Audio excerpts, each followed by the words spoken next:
Hello class 6 students, welcome to Study for Success. So today I will teach you chapter 3 of science, fiber to fabric.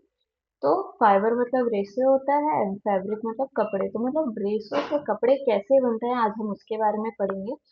और हम इसमें जो topics है वो देख लेते हैं। The topics covered in the chapter are what is fibre, fibre क्या होते हैं, टाइप्स ऑफ फाइबर, फाइबर कितने तरीके के होते हैं, varieties of natural fibre, fibre from plant source से आपको कौन कौन से फाइबर्स मिलते हैं, एनिमल सोर्सेज से आपको कौन कौन से फाइबर्स मिलते हैं, spinning cotton yarn and yarn to fabric, and last topic is your history of clothing material. अपने क्लॉथिंग मटेरियल की हम हिस्ट्री पढ़ेंगे। तो इस चैप्टर स्टार्ट करने से पहले देख लेते हैं फाइबर्स के बारे में। तो फाइबर्स पता भी होना चाहिए क्या होता है। तो फाइबर्स आपको कॉमन लैंग्वेज में बताऊं तो इसे रेसे कहते हैं। All cloth materials are made up of long, narrow, thin structures called fibers. तो जो सारे क्लोथ मटेरियल, जो सारे कपड़ों की चीजें होती हैं, वो कुछ लॉन्ग नैरो पतले पतले स्ट्रक्चर से बनी होती है, जिसे हम क्या कहते हैं, फाइबर्स कहते हैं, यानी कि रेसे। Fibre is a fine thread like filament, ये काफी ही पतला धागे जैसा फिलामेंट होता है। It is made up of threads of yarns arrange together. Yarns मतलब होता है ऊन। तो ये किससे बना होता है, उन धागों के सूत को इस तरीके से अरेंज करके एक कपड़ा बनाया जाता है। Fibres are obtained from natural as well as manmade sources. तो फाइबर्स आपको नेचुरल सोर्सेज से भी मिलते हैं और मैनमेड सोर्सेज से भी मिलते हैं। उसी के बेसिस पे हमारे दो टाइप के फाइबर है, that is your natural fibre and synthetic fibre. तो नेचुरल फाइबर के बारे में जान लेते हैं। नेचुरल फाइबर क्या होता है, वो fibre, the fibre which are obtained from plants and animals is known as natural fibre. तो वो फाइबर्स जो प्लांट्स और एनिमल्स से मिलता है उसे ही हम क्या कहते हैं, नेचुरल फाइबर्स कहते हैं। अब प्लांट से, अब इसके एग्जांपल्स है cotton, jute, silk and wool. तो कॉटन और जूट जो होता है वो आपको प्लांट सोर्स से मिलता है, सिल्क एंड वूल आपको एनिमल सोर्सेज से मिलता है। तो natural fibres are obtained from two sources. अभी हमने पढ़ा plants and animals, that is your plant fibre and animal fibre. तो वेराइटीज पढ़ लेते हैं नेचुरल फाइबर की। तो प्लांट फाइबर वो फाइबर्स होते हैं that are obtained from plant are known as plant fibres. जैसे कि एग्जांपल हो गए आपके cotton and jute. All the plants have fibers in their body structure. Example cotton and mango, fibers on their seed, coconut on its fruit, jute on its stem and banana tree in its leaf. तो इसमें ये बता रहा है कि सारे plants के उसके बॉडी स्ट्रक्चर में ही फाइबर्स होते हैं। फॉर एग्जाम्पल अगर हम कॉटन या मैंगो की बात की जाए तो कॉटन और मैंगो के पास फाइबर कहाँ होते हैं, उनके सीड पर होते हैं। कोकोनट की बात की जाए तो कोकोनट के फ्रूट पे उनके फाइबर्स होते हैं। जूट की उनके स्टेम में होता है और बनाना ट्री की लीव्स में होता है। तो ये सारी चीजें प्लांट फाइबर के बारे में थी कि प्लांट फाइबर वो होते हैं जो प्लांट से मिलते हैं, एग्जाम्पल कॉटन एंड जूट। और फिर हमने ये डिस्कस किया था कि किस प्लांट के फाइबर्स उनके कौन से बॉडी स्ट्रक्चर में होते हैं। नेक्स्ट जो आपकी वैरायटी आती है वो है एनिमल फाइबर। तो जैसे प्लांट फाइबर प्लांट से मिलता है उसी तरीके से एनिमल फाइबर्स वो फाइबर्स होते हैं जो एनिमल से मिलते हैं। And some of the important animal fibres are wool, hair of sheep and silk from silkworm. तो जो सिल्क फाइबर होता है, मतलब कुछ इंपॉर्टेंट एनिमल फाइबर्स जो है वो आपका वूल है जो आपके शिप के हेयर से मिलता है, और जो सिल्क है आपको सिल्कवर्म से मिलता है। Silk fibre is drawn from the cocoon of silkworm. तो जो सिल्क फाइबर होता है, जो सिल्क के रेशे होते हैं, वो आपको कहाँ से मिलते हैं, सिल्कवर्म के ककून से मिलता है। वहीं पर वूल कहाँ से आपको मिलता है, from the fleece of ship और गोट। तो गोट या शिप के फ्लीस से आपको, मतलब हेयर से उनको आपको वूल मिलता है। It is also obtained from hair of rabbits, yak and camels. तो ये आपको कहाँ से और कहाँ से मिल सकता है, रैबिट्स के हेयर से भी मिल सकता है, याक एंड कैमल्स के हेयर से भी आपको ये फाइबर्स मिल सकते हैं। तो एनिमल फाइबर आपको इन एनिमल से मिल सकते हैं। नेक्स्ट हम पढ़ते हैं सिंथेटिक फाइबर के बारे में। तो अभी मैंने कुछ देर पहले आपको बताया कि दो सोर्सेज होते हैं, नेचुरल एंड मैनमेड। तो सिंथेटिक फाइबर वो फाइबर्स होते हैं जो मैनमेड सोर्सेज से मिलते हैं। अब इसके बारे में पढ़ लेते हैं। Fibres which is made by man from chemical substance is called synthetic fibres. तो वो फाइबर्स जो इंसानों द्वारा बनाया जाता है, किससे, केमिकल सब्सटेंसेस का यूज करके, उसे ही हम क्या कहते हैं, सिंथेटिक फाइबर्स कहते हैं। इसके एग्जांपल्स की बात की जाए तो इसमें आपका आता है रेयन, नायलन, पॉलिस्टर एक्सेट्रा।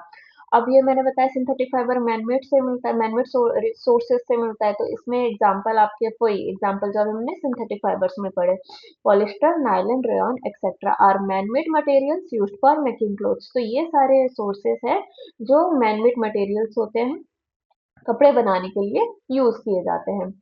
फिर हम बढ़ते हैं प्रॉपर्टीज ऑफ फाइबर्स के बारे में। तो अब फाइबर्स पढ़ रहे हैं तो फाइबर्स की प्रॉपर्टीज भी पता होनी चाहिए कि एक एक रेशो में क्या क्या प्रॉपर्टी, क्या क्या उसके गुण होते हैं। तो पहले जो हम प्रॉपर्टी पढ़ेंगे वो है स्ट्रेंथ, यानी कि मजबूती। तो कुछ फाइबर्स होते हैं, some fibres are stronger than others. तो आप देखोगे कुछ फाइबर दूसरे फाइबर के कंपैरिजन में कुछ ज्यादा मजबूत होते हैं, तो कुछ ज्यादा कमजोर होते हैं, वीक होते हैं। फॉर एग्जाम्पल, अगर हम एग्जाम्पल की बात करें तो silk is stronger than cotton. जो सिल्क फाइबर होता है वो आपका कॉटन से काफी स्ट्रांग होता है। नेक्स्ट आपका आता है ड्यूरेबिलिटी। मतलब ड्यूरेबिलिटी मतलब कोई भी चीज कितनी लॉन्ग लास्टिंग है, कब तक चल सकती है, उसका कितना टाइम है। तो fibres like nylon and polyester are durable and long lasting. तो नायलॉन एंड पॉलिस्टर फाइबर की बात की जाए तो ये ड्यूरेबल होते हैं एंड लॉन्ग लास्टिंग होते हैं। थर्ड हम बात करते हैं कंफर्ट की। कंफर्ट मतलब आप किस में आपको आराम फील होता है, किसमें आप कंफर्टेबल हो। तो नेचुरल फाइबर्स जैसे कि cotton and wool are comfortable to wear as they are breathable and absorbent. तो नेचुरल फाइबर्स की हम कुछ बात करें, जैसे कि आपका हो गया कॉटन, वूल, ये कंफर्टेबल होते हैं वेयर करने में। क्यों? क्योंकि ये ब्रीदेबल होता है, मतलब इससे आप सांस ले सकते हैं, एंड अब्जॉर्बेंट। तो इसका मैं सही से बताती हूँ आपको। कॉटन, आपने देखा होगा कि जो गर्मी आती है जब, तो हम कॉटन के कपड़े पहनना शुरू कर देते हैं। क्यों कर देते हैं? क्योंकि उसमें हीट ट्रैप नहीं होती और हवा इजीली पास होती है और आपकी बॉडी को कूल रखता है। इसीलिए जनरली हम समर में कॉटन के कपड़े पहनना प्रेफर करते हैं। इसीलिए जो कॉटन के कपड़े are comfortable in our summer season. And next if we talk about wool clothes, तो हम ऊन के कपड़े की बात करी जाए तो ये क्या करते हैं, ये हीट को ट्रैप कर लेते हैं। हीट ट्रैप कर लेते हैं जिससे आपकी बॉडी वार्म रहेगी, ठंड नहीं लगेगी। इसीलिए जनरली इसको विंटर में पहनना प्रेफर किया जाता है। तो ये वूल जो होता है हमारे विंटर सीजन के लिए काफी कंफर्टेबल होता है एंड ब्रीदेबल भी होते हैं। मतलब आप कंफर्ट हो और उसमें सांस ले सकते हो, एब्जॉर्बेंट है। तो ये सारी चीजें मैंने आपको बता दी कि इन सबका मतलब क्या होता है। तो कंफर्ट क्या हो गया। नेक्स्ट प्रॉपर्टी जो आपकी आती है इलास्टिसिटी। इलास्टिसिटी आपने लचीलापन, इसका मतलब होता होगा। तो वूल फाइबर्स हैव नेचुरल इलास्टिसिटी। तो वूल फाइबर्स की जो ऊन ऊन होते हैं उनकी जो इलास्टिसिटी होती है नेचुरल होती है, making them stretchable and resilient. तो उनको स्ट्रेचेबल बनाता है और रेजिलियंट बनाता है, यानी कि लचीला बनाता है। तो ये आपके प्रॉपर्टीज के बारे में हो गया। नेक्स्ट हम पढ़ेंगे कि कपड़ा बनता कैसे, फाइबर से फैब्रिक बनता कैसे। तो कॉटन रोल्स फिर स्पिनिंग के प्रोसेस से फाइबर बनता है, फिर फाइबर यार्न बनता है स्पिनिंग के प्रोसेस, फिर यार्न आगे जाके निटिंग के प्रोसेस से फैब्रिक, या फिर वीविंग के प्रोसेस से भी फैब्रिक बनता है। तो अभी आपको मतलब समझ नहीं आ रहा होगा कि इनका मतलब क्या है, इनका मतलब क्या है। तो आगे की स्लाइड्स में हम पढ़ेंगे कि इनके मतलब क्या होते हैं, फिर आपको बताते हैं कि कॉटन रोल से एक यार्न आपका कैसे बनता है और फिर उसके बाद वो आगे जाके फैब्रिक कैसे बनता है, इसकी प्रॉपर एक स्टोरी है। तो पहले टर्म्स के बारे में जान लेते हैं कि इन प्रोसेस का मतलब क्या क्या है। तो पहला आपका आता है फैब्रिक। फैब्रिक मतलब आपको जनरली, अभी मैंने आपको चैप्टर स्टार्टिंग में भी बताया था, फैब्रिक यानी कपड़ा एंड फाइबर्स यानी रेसिन।